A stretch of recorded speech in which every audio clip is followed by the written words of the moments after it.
Hello once again. May I just ask you to perhaps give a thumbs up or maybe even subscribe? It really does help the algorithm to spread the word. If you want the word spread, of course.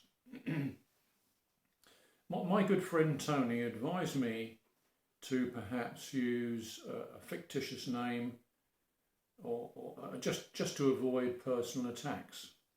But to be honest, I tell the truth as far as I can see it.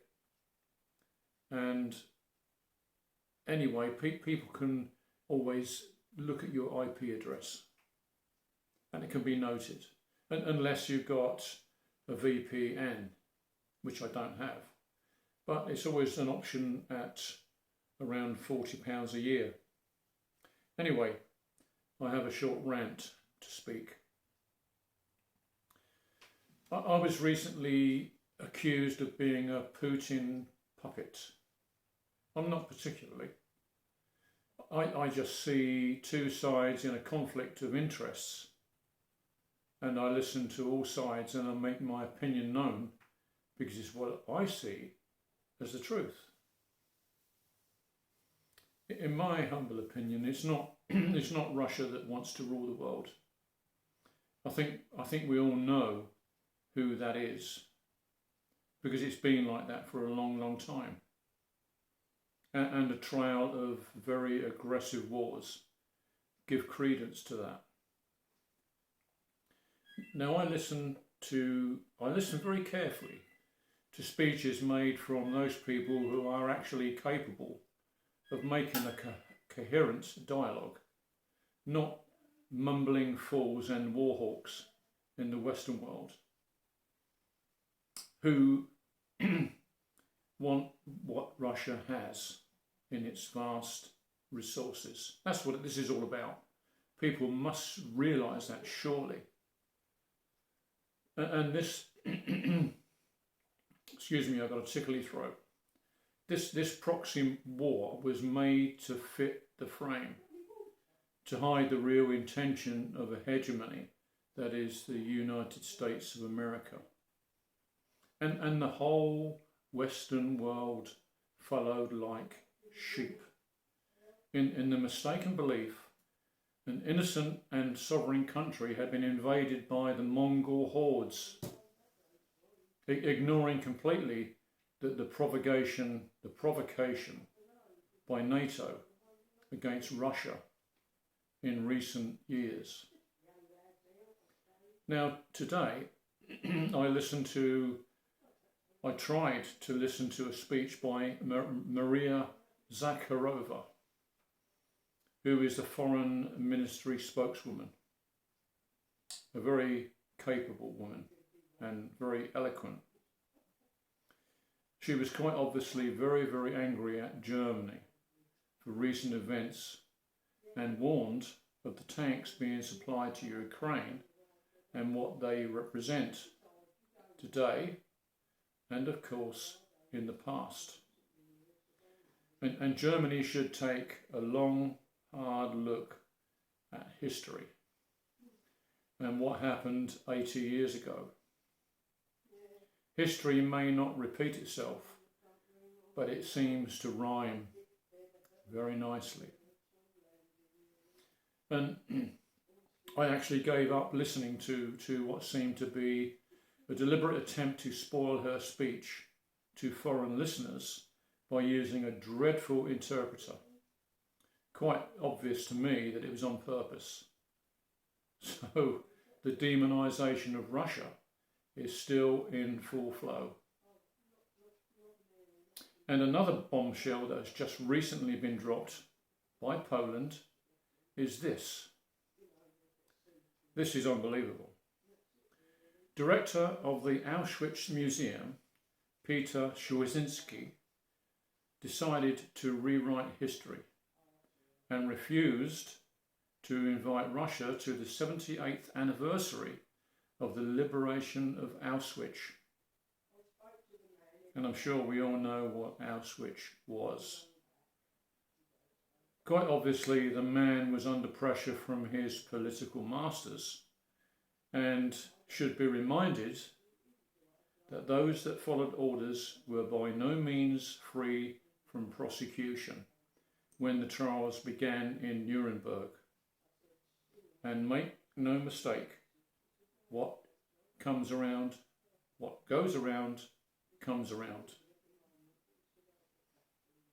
And let's just remind ourselves of recent history and the crimes committed against ordinary people. History will tell you that Auschwitz was liberated by the Soviet troops under the command of Marshal of the Soviet Union Ivan Konev. Both the Germans themselves in the deadhead detachments and the Poles and the Ukrainians and collaborators from other countries served as guards and overseers in those camps. Never ever forget that. And representatives of these countries will, of course, still be invited. A terrible, terrible situations where the victims of the awful atrocities will pay homage to their executioners, but not the people who liberated them. What an upside-down, crazy world we live in. The events we are witnessing today are beyond rational thought, and yet the world stands by in total silence, and it makes me want to weep at human folly. Shame on those who ignore the obvious facts that even a child can see. Tell me, where are the peacemakers and the soothsayers like the Gandhis and the Martin Luther Kings and Mother Teresa's? Where are they? And incidentally, did you know this? Both Gandhi and Martin Luther King Jr. were heavily influenced by a Russian called Leo Tolstoy, who was a rebel rouser in his younger years, but became a man of peace and good judgment later in life.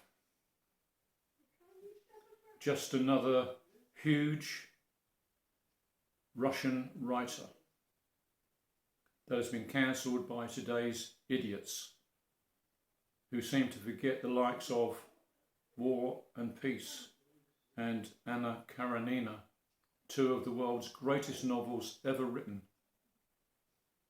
What a diabolical attempt to demean art and demonise a country, all because another country, who truly believes they are the world's police, tells unspeakable lies and hide their true intentions under the guise of democracy. Hollywood actors and the ideology surrounding the den of iniquity.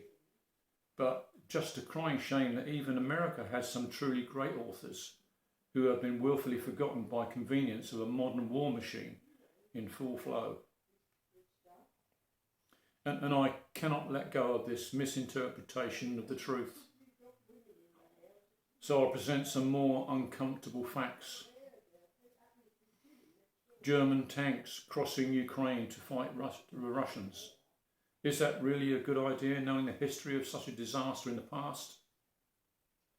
Germany built these camps in Poland, and they were run by Poles and Ukrainians who followed the mantra of Stefan Bandera, who appears even to this day to be the national icon of today's government of Ukraine, whose main street in Kiev is named after this man who promoted fascism. And if it wasn't for the Russians, I would probably be talking to you now in German.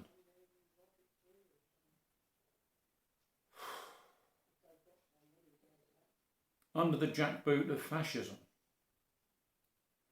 German fascism, Italian fascism, Japanese fascism, and Oswald Mosley's fascism. It doesn't matter that they are all totalitarian regimes, and many governments today, like Canada, Australia, New Zealand, and even Great Britain, tend to lean that way for some reason, and I don't understand that. Perhaps some people tend to lean towards that way of reasoning. Some people actually enjoy being controlled and having their lives ruled by the state. And of course, there are many leaders who enjoy the power of fascism and apply it with glee. I did eventually read the transcript of Maria Zakharova's speech, and indeed she was very, very angry. She was angry and puzzled at the stupidity of the West in sending tanks to Ukraine, and she sees this as an act of war. And the collective West seems to be heading for a catastrophe. And I do believe she was referring to Putin's speech when he said he would never, ever use nuclear weapons unless it was in retaliation. Now, listening to Putin's speech, I noted one small sentence that most people missed. And when he said this, and I quote his words, "There can never, ever be a world without Russia." What did he mean? I'll leave that with you to think about.